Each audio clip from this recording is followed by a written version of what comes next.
Hello, everyone, and welcome to our week 5 class on personal and social identity. So, today we'll speak about interrelations between personal and social identity and between individual and a group.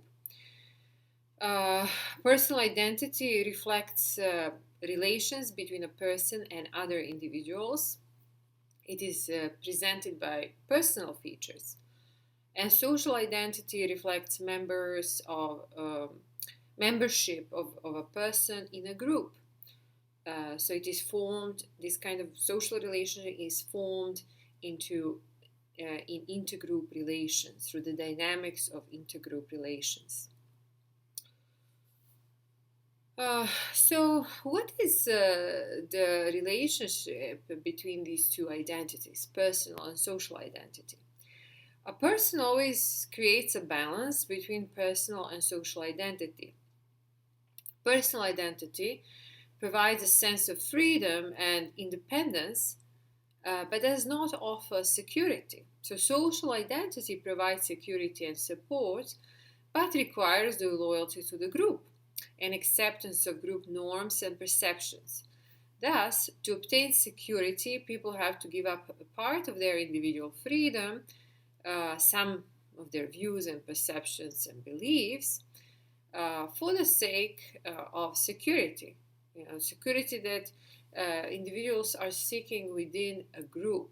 So, a group that has the same background, the same religion, the same ethnicity, um, the same norms. There is a sort of a trust and solidarity among group members, and there is a support. If that individual does not belong to a group, then it's vulnerable to attacks and threats from some outside groups. So each person is looking for a balance of freedom and security that better suits his or her needs. The more you're loyal to the group, the more you see society from the point of view of a group. And in situation of conflict, people think that like others and behave like other group members. It's very easy to be a follower. It's very easy to follow group behavior, and it's difficult to if you don't agree with the group behavior. It's very difficult to dissent, right? And it can be very risky too. So in conflict, people seek security within groups and their social identity becomes more prominent. Okay, so there are some cultural dimensions of identity and social identity, and we have this categorization of collectivist and individualist cultures. So, the relationship between social and personal identity is defined by culture. In collectivistic cultures like Japan or China, social identity is a central one, and people are oriented to group norms and are trying to be similar to others. Social and personal identities are strongly interconnected. So I found the following main themes in personal narratives in collectivist cultures, such as common faith, returning to close relations with the ethnic group, interdependence of group members. And in individualistic cultures such as Great Britain or the US or Germany, the development of personal identity precedes development of social identity. So personal identity determines individual estimations of situation. People are oriented to personal achievement and interpersonal relations. Um, and I found that following main themes in personal narratives, individualistic cultures are prevalent, such as personal development, personal achievement, professional career, nuclear family, not extended family, and independence, right? independence of the individual. Social identity has three main components. First, it is knowledge about membership in social group. Second is the emotional involvement and loyalty to the group. People share the same feelings and emotions with other group members, and also beliefs about sameness of in-group. So common attitudes, stereotypes, values, similarities, and differences with outgroups. Each identity shapes as a result of a membership in a group. It is also a result of opposition or comparison to outgroups. So existence of outgroups, if there is an existence of outgroup, there is a negative perception of the outgroup because the in-group has to build its own self-esteem and group cohesion based on that polarity. How do people enter a group? How do they become a member of a particular social group? And what are the factors that impact their decision to become members of a group? First of all, people always assess this group, a possible group. They usually choose a group which requires minimum efforts and provides maximum rewards. We also expect a group to increase our self-esteem through its achievements and social position.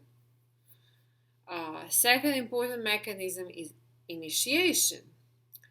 How do we enter the group? It's through some kind of initiation process. So initiation serves as a symbolic function of membership through sense of boundary, acceptance of group norms, and increasing of group loyalty. So there is a certain ritual, such as, for example, in order to be accepted in some fraternities or at the college, future members of the group have to go through a hazing process.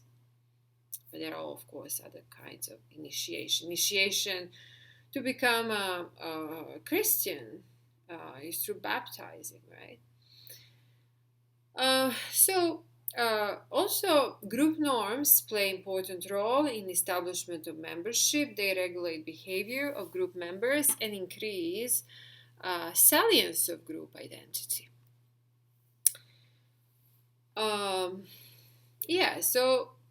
Symbolic interaction. People become aware of their identity through social interaction, through interaction with other members of the in-group or members of the out-group. So there is this theory called the theory of symbolic interaction that actually sees people as pragmatic actors. They adjust their behavior to the actions of other actors, and they do it based on symbolic interpretation and treatments of the action and actors and symbolic objects. So people act to avoid particular feelings or actions on the basis of the meaning they ascribe to them. So the meaning of such feelings and actions is derived from social interaction that one has with others in a society. And so what does that mean? So members of a group are rewarded if they follow the group norms. So in the interaction with other group members, you are rewarded if you follow group norms and beliefs and rituals, but you are also punished if you don't follow them, right? Or if you dissent from them. So this is a process of, through interaction, these kind of meanings, we assign meanings to symbols and rituals and norms and so on, and they become adopted by us. Okay, so let's now discuss an interesting group behavior, which is crowd or mob behavior. Um, uh, we'll use this example to just see what is that group process that tends to be violent. Why some non-violent groups turn to violence, and why they become a mob. So crowd behavior is different from usual intergroup behavior. Crowd is characterized by anonymity of people who do not have specific common features. So for the group to become a crowd, you need anonymity. So people don't really, in the group, they really don't know each other. And crowds quickly influence, turn to violence through contagion, and they are vulnerable to influences. So in situation of threat or uncertainty, people in crowd often lose rationality of their behavior. So uh, they are highly suggestible. They work upon their emotions, and there is a loss of rationality, of rational decision making. So these factors lead to destructive irrational behavior, group violence.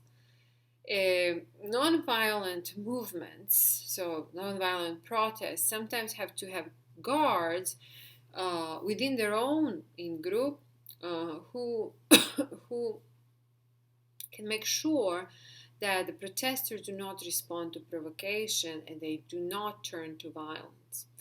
If nonviolent protest turns to violence, it may lose its legitimacy, and violent reaction by the authorities may be justified.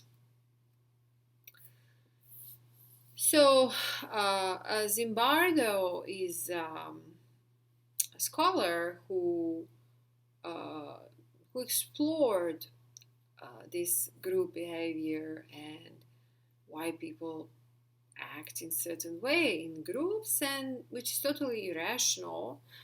Um, and he called it de-individuation theory, which suggests that big groups are characterized by anonymity and diffuse responsibility.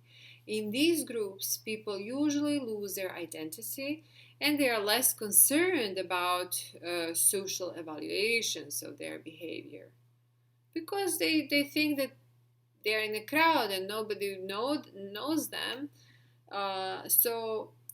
This can result in a impulsive, irrational, and aggressive behavior, and can explain how normally very peaceful people become violent in groups. It can also explain how atrocity crimes are committed and so on.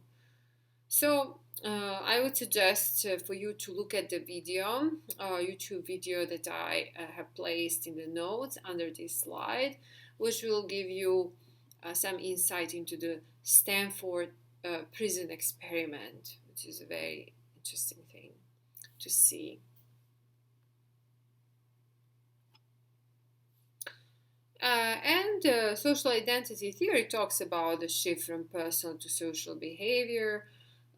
It suggests that high level of anonymity and cohesion in crowd lead to disappearance of personal identity.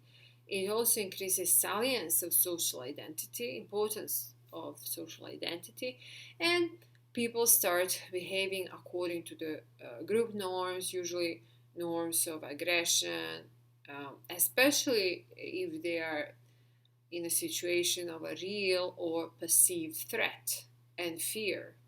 So then groups tend to act violently and their behavior is irrational. Okay, so we have discussed different processes through which individuals become members of groups and how this membership leads to conflict behavior. So, in your blogs, you can apply this knowledge and, of course, knowledge from the readings to your understanding of conflict dynamics. And I don't forget to watch the video from the PowerPoint slides. Thank you for listening, and I will see you next time.